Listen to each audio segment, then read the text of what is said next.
video, we are going to discuss about uni-junction transistors or UJTs. We'll be discussing the symbol, structure, equivalent circuit and the working of UJTs. Also, we'll be seeing the CARA. Okay. So, we are going to see about UJTs, uni-junction transistors. Okay. Generally, we know that for the PN junction transistors or the BJTs, they are having two junctions.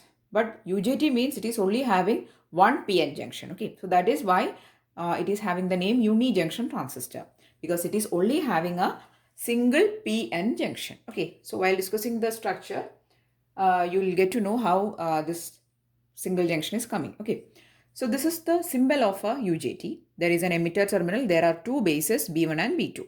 Okay, so this is the symbol. Next, let us see the circuit of UJT. So this is the, sorry, not circuit, this is the structure of UJT. There is an N-type material. This is an N-type material, out of which two ohmic contacts are being taken. One is taken as B1 base, second is B2. So these two are the bases. B1 is one base, B2 is the next base. And there is a aluminum rod. We know that aluminum is actually a P-type material. So an aluminum rod or a P-type material is being connected to this N1 and there is a PN junction formed. Okay, so here there is a PN junction formed and this is the only junction present in a UJT. That is why it is called uni-junction transistor. And from this P-type material there is an emitter taken. See here, from the P-type material you are taking a emitter. Okay, so this is the structure of a UJT. Next, if you draw the equivalent diagram for a UJT, this is how it is looking like. So if you are drawing the equivalent circuit or an equivalent diagram of a UJT, this is how it is looking like. Clearly there is a PN junction formed at the emitter side. See here, I have marked a red circle. Here there is a PN junction formed and it is indicated with the help of a diode. And there are two ohmic contacts taken from the there are two ohmic contacts taken from this N-type material and they are being taken as two bases, right? So there are two base terminals, B1 is there and B2 is there. Along with this B1 and B2, there is some resistances because of the ohmic contact. It is creating a resistance RB1 and RB2. Now, if you consider this RB1, it is a variable resistance. RB2 is a fixed one. Okay. Now, this RB2 is fixed and RB1 is variable, and this RB1 is varying according to the temperature. Okay. So, these two things you should be knowing. Next, we are going to see the working of a UJT. Okay, so let us see the working of UJT. Next, we are going to see the working and the CARA of UJT. Okay, so for a UJT, this is the equivalent circuit.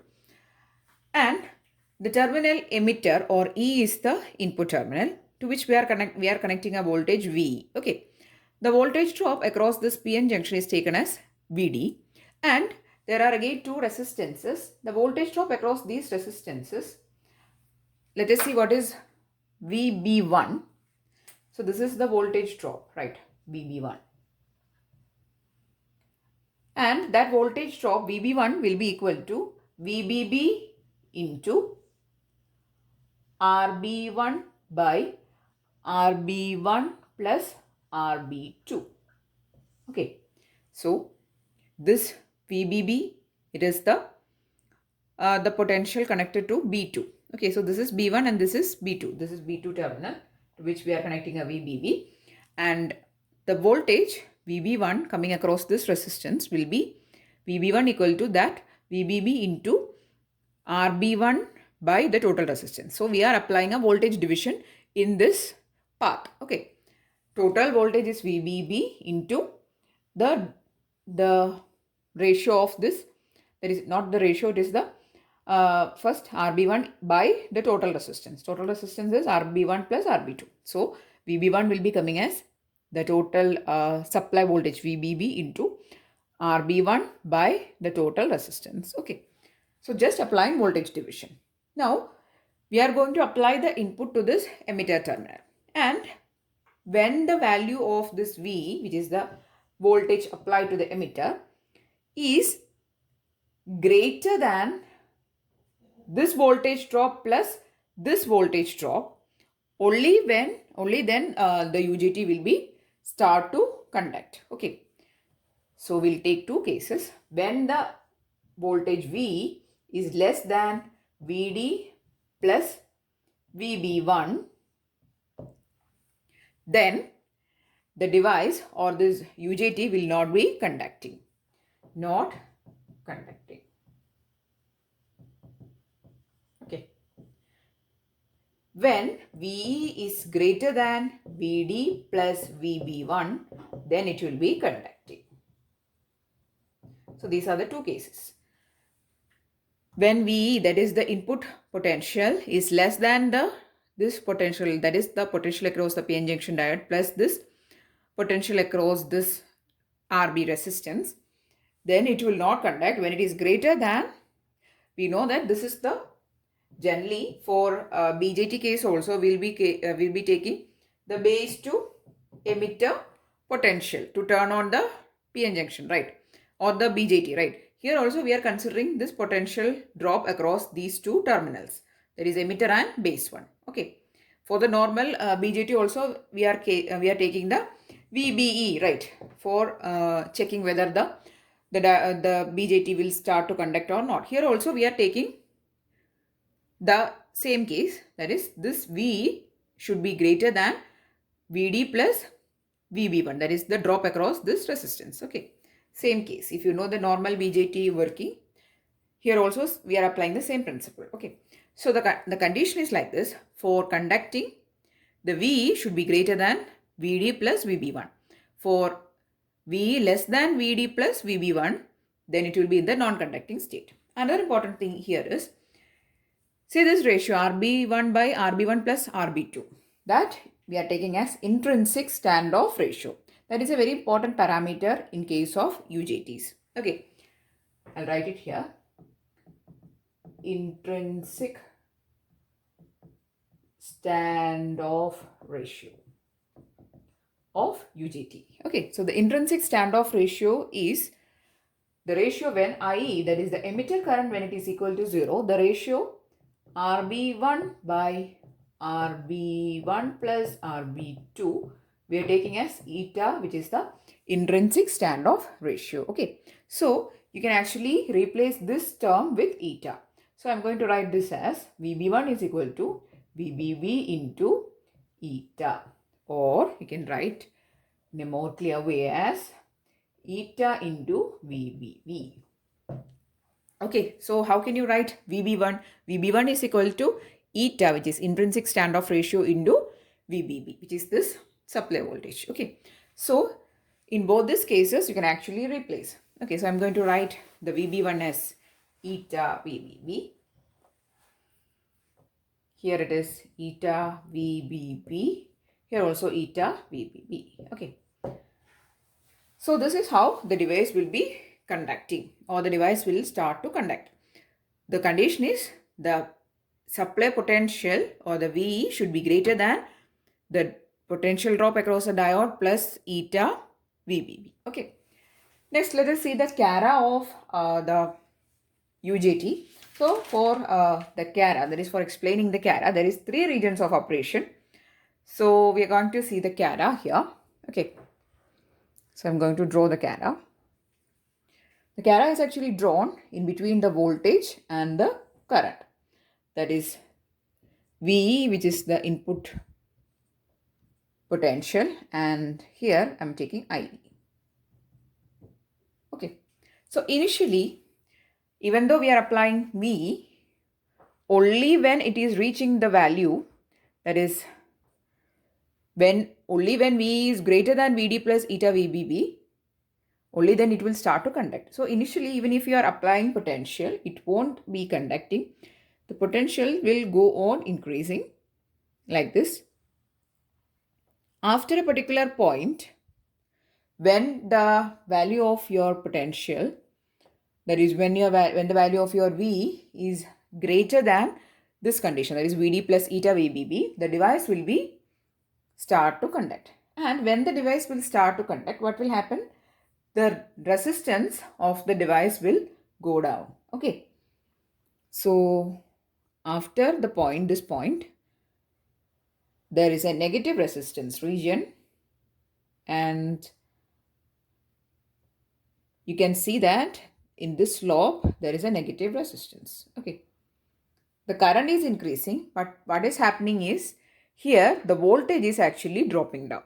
Okay, why there is a drop in voltage is because you can see that here this resistance RB1, I have told you in the beginning itself that it is a variable resistance. Okay, so when you are going to increase the V, there is a decrease in resistance because of the increase in temperature. What is happening here is when you are going on increasing the V potential, the temperature will be increasing, and when the temperature is increasing, what will happen to this variable resistance? It will decrease. So first we'll write down the condition. When VE is increasing, the temperature, the junction temperature is also increasing. The temperature will increase and the RB1 resistance will decrease. So this is happening. So here when we are increasing VE, the temperature is also increasing and the resistance will decrease. So that is why there is a negative resistance region. Okay, and also since the device will start to actually conduct, there will be a drop in resistance. Now after a particular point, which is called a valley point, the device will go to the saturation state and the current will again go on increasing and the voltage will also go on increasing. Okay, so this point is called the peak point, and this point is called the valley point. So we have actually seen a similar cara while explaining the tunnel diode also. There also you can see that there is a negative resistance region and there is a peak point and a valley point concept in tunnel diode cara also. Here also there is the same concept. So in this point or in this region, there is a negative resistance. Okay, so the resistance is negative.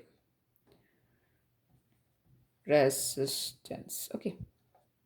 Now we can actually divide this cara into three parts. The first part is till the peak point. Then next one till valley point. Then the rest of the part. Okay. So till this point the device is not conducting. Okay. So till the peak point or in this region the device is in cutoff. Why? Because it is not conducting. Only when V is greater than Vd plus eta VBB it will conduct, right? So this region is called the cutoff region. In this region, the device will actually start to conduct and it is considered as the active region. And in this region, normally the UJTs will be made to operate. Okay, so this is the most commonly used or formed region, or that is most commonly the UJTs will be working in the active region. Then after the valley point, there is a saturation region. Saturation region. So these are the three regions present in the UJT cara. Okay. So there is a cutoff region, there is an active region, and then there is a saturation region. So this cara we are actually drawing between VE and IE. Okay. So what is happening initially? The voltage is going high. After a point, when it is greater than Vd plus eta VBB, the device will start to conduct. But there is a negative resistance forming because the temperature is also increasing.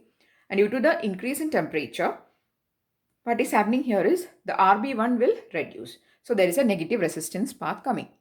Then after a particular point, the device has gone or undergone saturation.